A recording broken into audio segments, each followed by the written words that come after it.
Hi everyone, I'm Shaylin here with Reedsy. Let's talk about structuring a trilogy. In our last video, we talked about how to plan a series. The trilogy is the most popular series structure, but it's also probably one of the more difficult things to write. Many authors who've written trilogies have stated that the middle book of a trilogy is the most difficult type of book to write. Now, in a sense, when you're writing a trilogy, you are writing one long story, where book 1 is act 1, book 2 is act 2, and book 3 is act 3.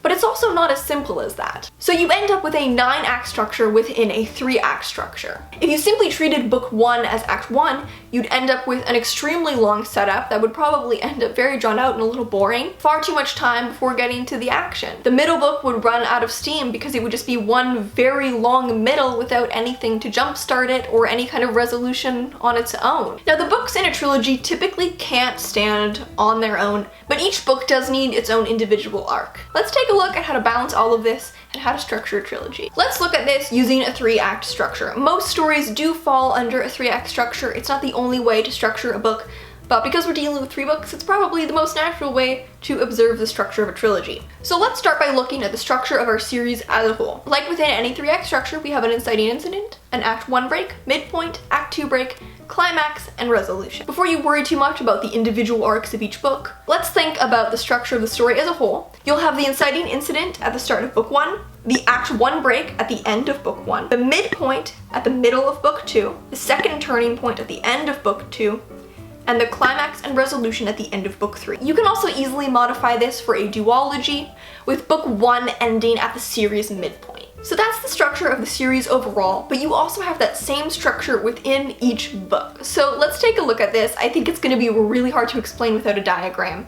So within book 1, we have the inciting incident, which I've bolded here to indicate that it is both the inciting incident for book 1 and for the series as a whole. We then have the act 1 break for book 1, the midpoint for book 1, the act 2 break for book 2, and then we have the climax for book 1, which is also the act 1 break for the series arc as a whole, followed by the resolution for book 1. Then we have book 2's inciting incident, book 2's act 1 break, the midpoint of book 2, which is also the series midpoint, the act 2 break, and then we have book 2's climax, which is the second act break for the series as a whole, followed by book 2's resolution. And then if you can sense a pattern here, we have book 3's inciting incident, book 3's act 1 break, book 3's midpoint, book 3's act 2 break, and then the climax for book 3, which is also the climax for the series as a whole. The same kind of structure goes for individual character arcs. So the characters need an arc that spans the entire series, but they also need a clear and significant progression in their character arc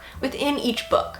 So what's their change overall, and what's their change within each installment? As a final note, it is common for book 1 to have a more self-contained conflict that then opens up into the larger conflict of the entire series throughout book 2 and book 3. So book 1 probably has maybe a more resolved ending, whereas it's quite common for the second book to end on a cliffhanger. You might not really have a resolution for book 2, you might just end at the book's climax. So to summarize, when you're writing a trilogy, you need to look at the trilogy's arc as a whole, as well as the individual arc within each book. This leaves you with a 3-act structure with 3 acts within each act. Some of the plot points will overlap, such as the inciting incident for book 1 being the inciting incident for the series as a whole. Book 2's midpoint is the series midpoint, whereas some plot points will serve a dual purpose. For example, the climax of book 2 is also the series' second act break. Along with individual series arcs, you want to make sure that your characters have their own arcs within each book as well. Have you ever written a trilogy? It just kind of works. It's really a tried and true structure that a lot of authors have found success in. What are your favorite trilogies? Comment them below.